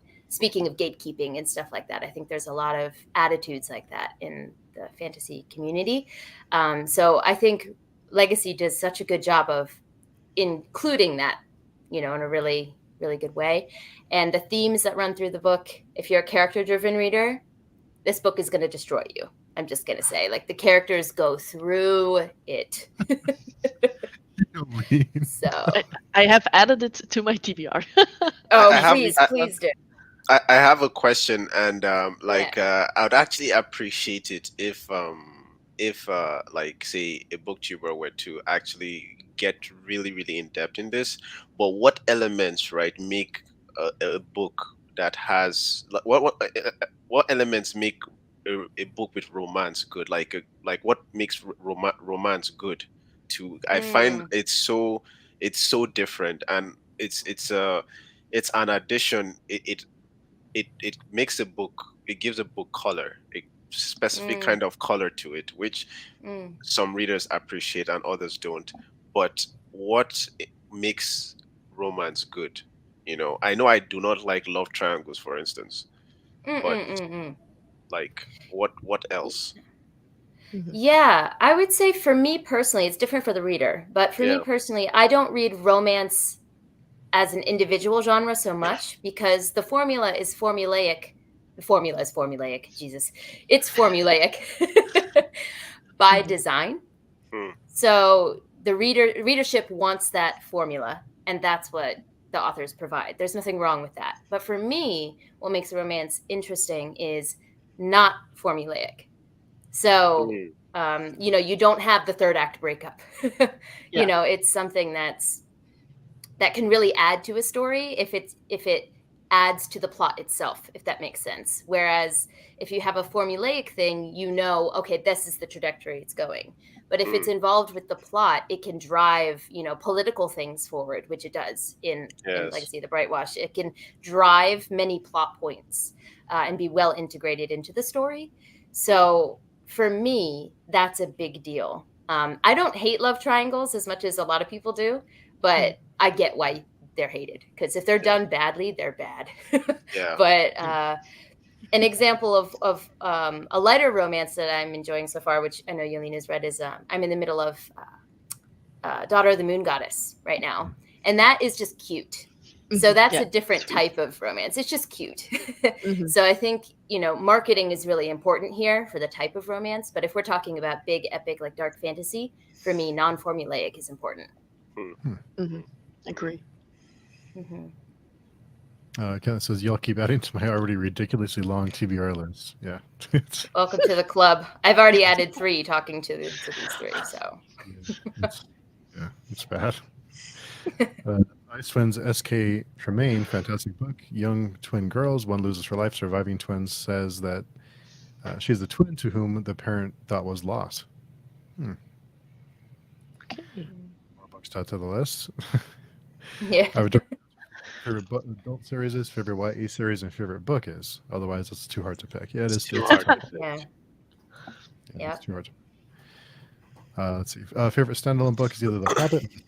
Former got me into reading. The latter showed me what reading can do to your imagination. Like Tolkien. Wow, like such a legend. Such a legend. Like he I feel like he's one of the biggest reasons why all of us are here today. Like his books literally just created this fantasy space, and it's The Hobbit, Lord of the Rings, like classics. Grandpa Tolkien. Talking about you. Oh my God. P.S. says different favorite authors offer different things. Great prose. Second favorite aspect of a book. I read Wirtz. For characters, most important, I read Gwyn. If I want plot, I read Nispin or Martin. Yeah, too many. Jemison's plots. Oh my God. I don't know if you guys have read the Broken Earth trilogy. Not yet. I haven't finished it. But book 1, I stared at a wall for I put the book down and I think it was about 15 minutes. I just stared at the blank wall. Like, her you said the plots are Broken Earth incredible. trilogy, right? Yeah, Broken Earth trilogy. Yeah. Got it. Hey, Lana. Good morning. Hi, Lana. It's weird you not being here. It's weird. I know, right? Andrew's showing off. I have a 200 plus physical TBR. Andrew is not human. I feel you. Andrew took a break from juggling his 1,000 book monthly TBR with being a new dad to say, hi, Savage. Love your channel, Andrew. And PL says, Legacy of the Broadwash was one of my book of the year last year. I also love me some romance. Yes. By the way, congrats to Andrew. He just reached 2,000 subs. Yeah. Oh. Indeed. Definitely big accomplishment. And on new dad status. I don't think I've said that out loud yet. So I know. congrats. I know. He's doing well. Sean says that I finished 12 chapters of Reaper's Gale. That alone is an accomplishment, I think. These books are thick. Never heard of that. That's Malozin. Ah, okay. Yeah. So it's it feels like 12 bucks. Those chapters are long. Yeah, long chapters. Yeah. And I know we are coming up on 2 hours, and I know it's late for Yolene. It's kinda late for you. Of course. So before we go, I've got to go to work. So good call. Thanks everybody for coming by. So before we go, just tell us where people can find you. Epic, can you kick us off? On YouTube, Epic Tales. If you like me on YouTube, then check me out on Instagram, TikTok, and everything else. But check out my YouTube channel. I do animations and discussions, book reviews, and all that good stuff. So yeah. Awesome. Great animation. Great editing. Yeah. Mm-hmm. Taylor, where can people find you? I am on YouTube mostly. You can find me at the channel name here, Made Between the Pages. I'm also on Twitter, so you can find me there. Not as active as I used to be, so if you want to engage, probably BookTube is the best way. Yeah, that's about it. Join the Whiskey and Books group. Let us know. Yeah. Oh, yeah. That is what I was going to say. I'm starting a Whiskey and Books group. Thank you for reminding me. I've noticed a trend of a lot of people who like fantasy also love whiskey, myself included, Steve as well. So I've started a group where people who have a love of both things can come together. So if people are interested, you can let me know. Oh, and I also want to mention I am now part of the Before We Go blog team with That's run by nice. Beth Tabler. So happy and proud to be part of that team. So hopefully you can see reviews of mine coming out there as well. So in the near That's nice. future. And Jolien, where can people find you? So I also have a booktube channel, Jolien Reads, and I'm also quite active on Instagram and my Discord, which is linked on my YouTube channel. I have a Twitter. I'm not active there. I just share and retweet stuff, and that's it. So if you want to connect with me, that's probably not the best place. Yeah. Just going to be honest. And it's tough to keep up with all these different platforms. It's tough. And like the whiskey group that Taylor started is like I come in, there's like 1,000 messages. Okay, I don't bother reading all of those because we had a really long conversation that really just should have been a video format. So the Before We Go blog group too is just constant, just going and going and going. So great people there. So thanks everyone for spending their Friday afternoons, or in some cases Saturday mornings or Saturday evenings with us. Really appreciate it. And we will catch you again in 2 weeks. So we'll see you then. Thanks everybody. Bye. see you.